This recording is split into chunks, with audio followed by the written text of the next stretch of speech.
প্রথমেই বলি, সভাটা করা গেল তো? গাড়ি থেকে চেয়ার নামাতে দেননি, অঞ্চলে অঞ্চলে ব্যারিকেড করেছেন। ইভেন আমার রাস্তাতেও 2 কিলোমিটার আগে ব্লকেট করেছেন। আমি এই গুন্ডাগুলোর নাম বলে যাচ্ছি, আর এই গুন্ডা কি করে সোজা করতে হয় আমি জানি। আমি কেষ্ট মন্ডল শাহজাহানকে সোজা করা লোক, কানু মিদ্দা, পিন্টু রানা, ভাস্কর চৌধুরী, সরফরাজ, স্বপন ঘোড়াই, আহমেদ আলী, শাহাদাত কাজী, বাইরুদ্দিন, তারু ইসমাইল, 10টা নাম আমি নিয়ে যাচ্ছি। ভোটের দিন কি করে বেরান আপনাকে আমি দেখব, আমি দেখব। ভোটের দিন আপনি বাড়ি থেকে কি করে বেরোন আমি দেখব। আমার বাড়ির আবদার না, গণতন্ত্রে সব দল থাকবে, সবার ঝান্ডা থাকবে, সবাই তার কথা বলবে, মানুষ একটা গ্রহণ করবে, বাকিটা বর্জন করবে, এবং গরিষ্ঠ সংখ্যক ভোটার যাকে ভোট দেবে সেই নির্বাচিত হবে। এই বিধিবিধান বাবা সাহেব আম্বেদকর আমাদের দিয়ে গেছেন। গোটা ভারতবর্ষে কোথাও হয় না এই জিনিস। গুন্ডারাজ, এবং এই গুন্ডারাজ খতম করবেন নরেন্দ্র মোদীজি।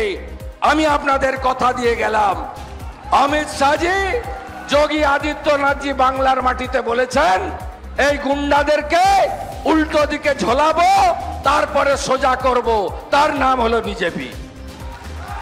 আর যে গুন্ডাগুলোর নাম নিয়ে গেলাম তারা যেন ভোটের দিন 144 ধারা থাকবে।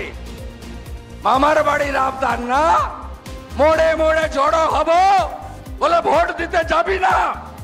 কেশপুরে একদলীয় শাসনতন্ত্র, পঞ্চায়েতে কেউ ভোট দিতে পেরেছেন? কেউ পেরেছেন? পঞ্চায়েতে ভোট দিতে পারেননি যারা, একটু হাত তুলবেন তো। কেউই পারেননি। এ অদ্ভুত এক জায়গা, গণতন্ত্র বিপন্ন। একদিকে পুলিশ, তোলাবাজ পুলিশ, তারা বালির টাকা তুলছে, আর অন্যদিকে তৃণমূলকে প্রতিষ্ঠা করার ঠিকা নিয়েছে।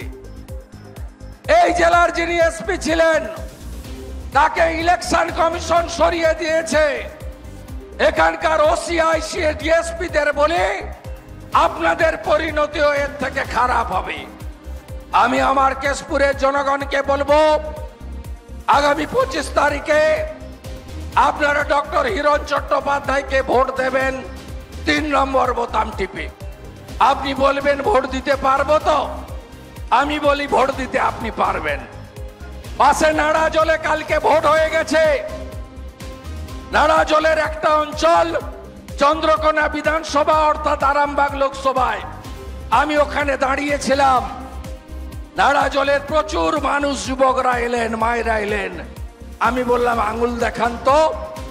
আঙুল দেখালো, সকলের কালি লাগানো। আমি বললাম ভোট দিয়েছেন? বলছেন বিরোধী দলনেতাকে ধন্যবাদ যে আমরা এই প্রথম এই ভোট দেখলাম। কেন্দ্রীয় আধা সামরিক বাহিনী দেখলাম, আমরা এক নতুন ভোট কালকে দেখেছি। আমি আপনাদের কথা দিচ্ছি, বিশেষ কেন্দ্রীয় আধা সামরিক বাহিনীর অফিসার কেশপুর ঘাটালের জন্য এসে গেছেন আজকে। আমি হিরণ চট্টোপাধ্যায়কে নাম্বারও দিয়ে দেব। আপনারা নিশ্চিন্ত থাকুন, প্রত্যেক বুথে সাফিসিয়েন্ট নাম্বার প্যারামিলিটারি ফোর্স আপনাদের এখানে ভোটের আগের দিন বিকালে এসে যাবে।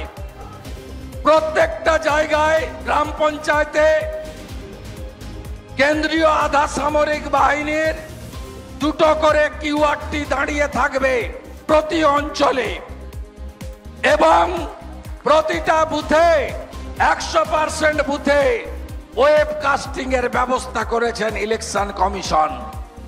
আপনি যদি দেখেন বিরোধীদের এজেন্ট নেই, শুধু তাকিয়ে দেখবেন ওয়েবকাস্টিং ক্যামেরাটা চলছে কিনা। যদি না চলে, না থাকে, বাড়িতে এসে আস্তে করে ফোন করে বা হোয়াটসঅ্যাপে মেসেজ করে আমাদের মণ্ডল সভাপতিদের কাউকে বা নেতৃত্বকে জানাবেন। সর্বোপরি তন্ময় ঘোষ মহোদয় আছেন, তাদের কাউকে একটা জানাবেন। আমরা ওই বুথে ভোট বাতিল করার ব্যবস্থা করে আপনাদের গণতান্ত্রিক অধিকার সুরক্ষিত করার দায়িত্ব নিচ্ছি। আমাদের ভিডিও ভালো লাগলে লাইক এবং শেয়ার করুন। কমেন্ট সেকশনে গিয়ে জানান আপনাদের মতামত। আরও ভিডিও পেতে আমাদের চ্যানেল সাবস্ক্রাইব করুন এবং প্রতি মুহূর্তে খবরের আপডেট পেতে প্রেস করুন বেল আইকন।